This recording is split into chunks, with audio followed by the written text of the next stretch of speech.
I know I've mentioned this before, but the AA report is pretty much comprised of first impression review roundups of games that I play on my Twitch stream during a segment that I like to call Try It Tuesday. The premise is simple. I select games that are new, either to me or in general, and I showcase them for a couple of hours to the community. I wrote the review for this particular video on April 7th, but I'm finally recording all the video and audio on April 30th, which is more or less just a testament to my poor workflow, and it's something that I'm working on. Which, by the way, if you like these videos, please consider liking and subscribing to my YouTube channel, as well as heading over to the patreon.com/skinteen page and pledging your support. I'm sorry I had to sell out for a second. Anyways, the selections from April 7th were all really good. Solid 4 out of 5 ratings from all the chatters that night. Without further ado, here are the first take impressions for Mosaic, HyperParasite, and West of Dead. I love all kinds of games, to be clear. Games with story are the ones that I cling to the most because I'm able to indulge in escapism through an interactive medium. It doesn't matter if the game has challenge or if the game is more of an art piece with a statement to be made. If there's a story involved, you have my full attention. Mosaic is the perfect example of a game that goes for style and art and uses the medium of video games to tell a unique story about, well, not being all that unique. The game uses minimal design and walking sim mechanics to paint the picture of one man who is, for lack of better words, a cog in a large corporate machine. Every day starts the same. You wake up, straighten your tie, brush your teeth, fix your hair, and you either sit on the couch to watch TV and play the game's version of Cookie Clicker that's named Blip Blop. It's a real mobile game too that you can download. Or you just head straight to work. The narrative weaves a tale of mundane life, begging for the same kind of escapism that I spoke of a bit ago, the central character managing to find it within his own imagination. The mini-game you partake in when you reach the office is another interesting take on the working class world, a seemingly gamified system where you're clicking squares, moving data, and trying to get to the endpoint that consistently tells you more, faster, better. For what purpose, you really don't know, other than to wake up and repeat the process.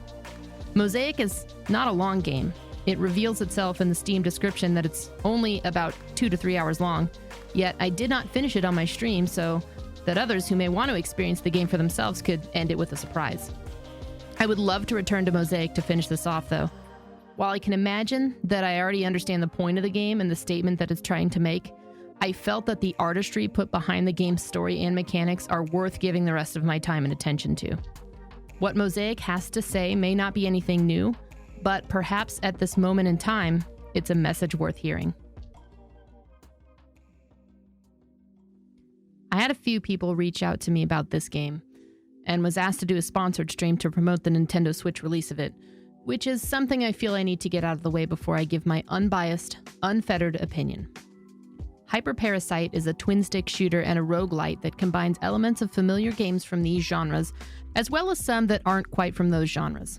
Most notably, titles that invoked for me included either Enter the Gungeon, Nuclear Throne, Wizard of Legend, and even Broforce. The main idea of the game centralizes around you being a parasitic alien that is trying to infect or snatch the bodies of whoever you can to do your bidding.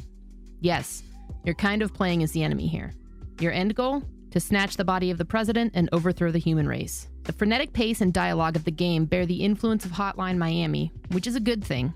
The pulse-pounding soundtrack that adapts to your situation, the procedurally generated rooms, the myriad of enemies and artillery that flies in your face. The game pulls no punches, and you will die again and again trying to find your groove. I certainly did, but I had a blast the entire time doing so. HyperParasite had me chasing after the unlocks for all different kinds of characters presented in every room, as they will, at random, drop their brains upon death, and you use that as a means to unlock their character for future possession. I was unable to get very far in the couple of hours I had with this game, but when I realized that there is upwards of 5 acts and 60 some odd characters to unlock in totality, I knew that for me the hook was in seeing not only how far I could get in each run, but to get to those next acts, to see those new characters, their personalities, and their abilities. I also loved HyperParasite's system of progression, because while you certainly could just try to possess the same character each time you were on a map, the need to adapt to different characters and situations is very high with this game, which forces you to alter your playstyle and stay on your toes in order to stay alive and continue through the story.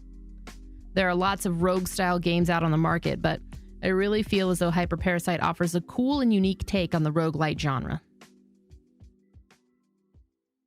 West of Dead is another twin-stick shooter and another rogue-style game, this one falling more to a roguelike.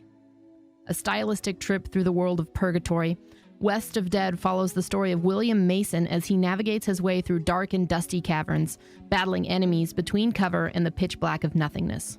Your purpose? Who knows? You're like a badass Western ghostwriter, though, so who cares? Speaking from a purely graphical standpoint, West of Dead is absolutely stunning to look at. Bold, gritty colors befitting a Western setting, combined with both an outstanding display of sound design, both soundtrack and effects, and a voiceover by Ron Perlman. Great game. Great game. I'm so happy there's another game with a Western setting that's like this. I recently played Curse of the Dead Gods on my stream and felt that it had a bold and uncompromising style. West of Dead has a very similar feel to it, and even some similar gameplay mechanics. Thematically, they're much different, and I love both of them equally for existing. A lot of people in chat also noted that it felt like Bastion or Wet, two games that I've honestly never played. I'll take their word for it and quietly make mental note to finally check those out someday. I felt as though this game was really easy to pick up, and I also didn't feel like it was so cripplingly difficult that I couldn't find success in playing it. That isn't to say the game is easy, though. West of Dead was actually quite difficult at first, and if you pick up a curse from a random ghost in a cavern, good luck. They're usually one hit and you're dead types, and dodging in the game can be an art form that will take some practice to master. The game was designed for use with a Joy-Con, which is obvious. I think coming off of HyperParasite, I was a little thrown off at first in the change of perspective, but after trying out keyboard and mouse for this game, the Joy-Con definitely felt superior. West of Dead is currently slated for a PC and console release later this year, and I'm really excited to get my hands on this title in the future. As an aforementioned story nut, I feel like this one is going to have a real cool one, especially for a roguelike.